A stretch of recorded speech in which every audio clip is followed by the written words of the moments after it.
This channel does not promote any violent, harmful, or illegal activities. All content provided by this channel is meant for an educational purpose only.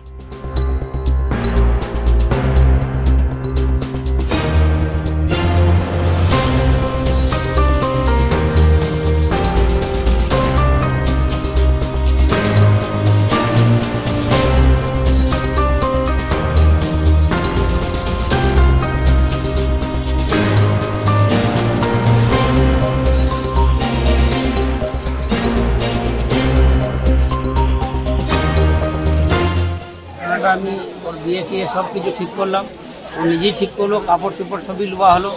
সব কিছু করার পর কাপড় চোপড় lower পর শুক্রবার মাংস টাংস সবই লোয়া গেল। যে ওর মহর ছিল সেদিন বিদাগি বললাম বিদাগি লাও, তো বললাম বিদাগি এখন নেবো না, দেরি আছে, এখন বিদাগি না, আমি একটু যাবো বাড়ি দিচ্ছি, বাড়িটা ঠিক হবে, তারপরে বিদাগিটা 2 মাস পরে নেবো।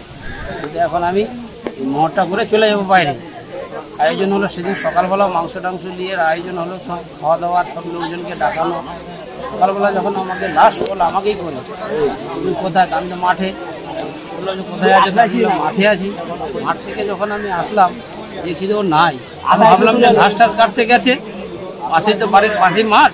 আর ওকে বাচ্চা ওর ভাতিজিগুলো দেখলো, আবার ওকে জিজ্ঞাসা করলাম যে কোথায় গেছে তোর কাকারে? তো বলছে না, একটু ওইদিকে মাঠের দিকে গেল। ভাবলাম যে ঘাস টাস কাটতে গেছে, ওর গরু ছাগল আছে বাড়িতে, আর আছে যে ছাগলগুলো দেবে ঘাস টাস কাটতে গেছে। তখন দেখলাম যে ঘাস টাস কাটতে 9টা 10টা 11টা বেজে গেল। তখন আমাদের রিবাজ হিসাবে একটা বিধি বিচার হয়। ভাবলাম যে বিধি বিচার করবো। ওর বোন টোন দাদি খোঁজাখুঁজি করছে, বাবা খোঁজাখুঁজি করছে।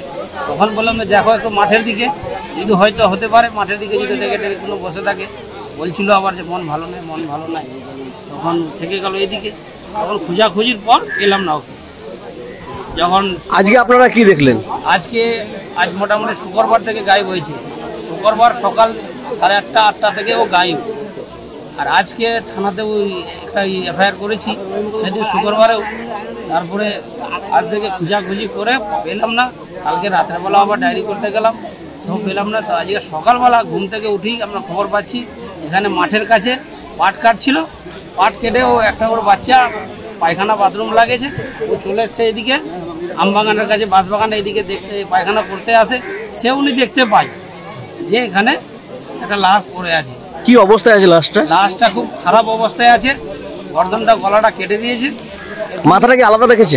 মাথা আলাদা রেখেছে, মাথা আলাদা আছে, বডি আলাদা আছে, বডি গলে পচে গেছে। কিন্তু আমার অনুভব কিরকম চিনা যায় বলতে কি, আমার একটা নজরে হাইট আছে, ওর হাইটটা কত বড় হবে, ওর পায়ের সাইজ কত হবে। আমি ওর সাথে অনেক ছোট থেকেই ওকে জড়িত।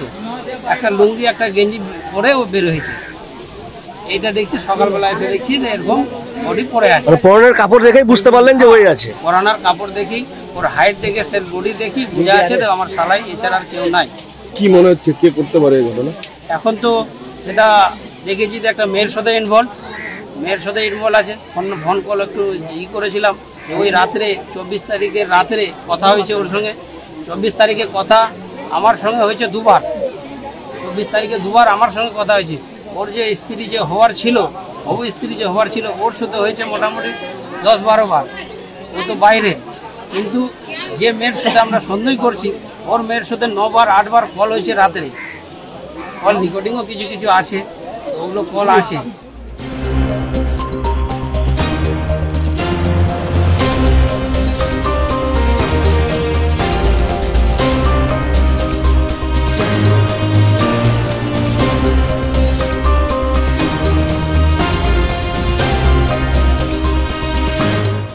এই ব্যক্তি হচ্ছে আফিজুলের ছেলে, নাহারুল নাম আছে। আমি রাস্তাতে যাচ্ছিলাম সকালবেলা, হঠাৎ দেখছি চিৎকার। তারপরে এসে ছুটে এসে দেখলাম যে লাশ পড়ে আছে।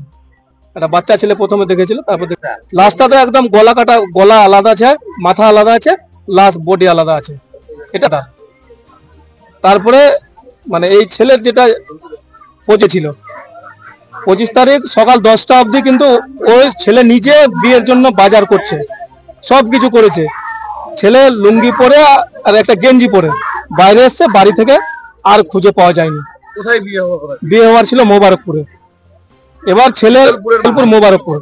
এবার ছেলের মানে রাত্রি তো ওই দিন ওই পক্ষের লোক এসলো, মেয়ে পক্ষের। ওদেরকে আমরা সান্ত্বনা দিয়ে ভাই ছেলে পেলে আমরা বিয়ে দিব, ওরা মানলো না, ওদেরকে আমরা কিছু দিয়ে ক্ষতিপূরণ দিয়ে আমরা পাঠিয়ে দিয়েছি। ছেলে সকাল ওই 10টার পর থেকে আর পাওয়া যায়নি বাড়ি থেকে। হ্যাঁ, ওই দিন বিয়ে ছিল শুক্রবার, ওই শুক্রবারই 25 তারিখ শুক্রবার।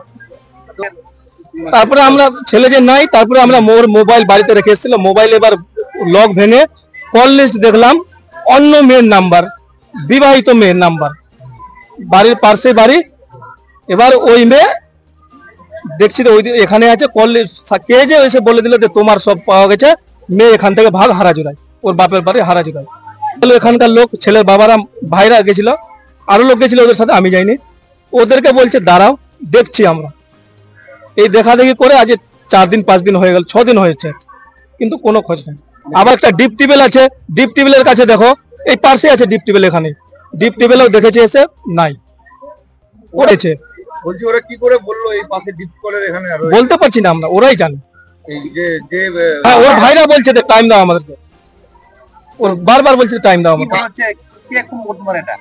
ওটা তো আমরা বলতে পারবো না। এবার সন্দেহ হচ্ছে যে কল লিস্ট থেকে যে মেয়ের এসেছে, ওরা কেন টাইম নিচ্ছে?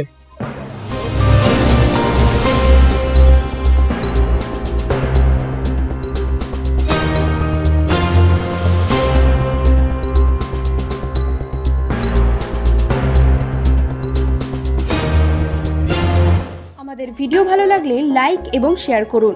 কমেন্ট সেকশনে গিয়ে জানান আপনাদের মতামত। আরও ভিডিও পেতে আমাদের চ্যানেল সাবস্ক্রাইব করুন এবং প্রতি মুহূর্তে খবরের আপডেট পেতে প্রেস করুন বেল আইকন।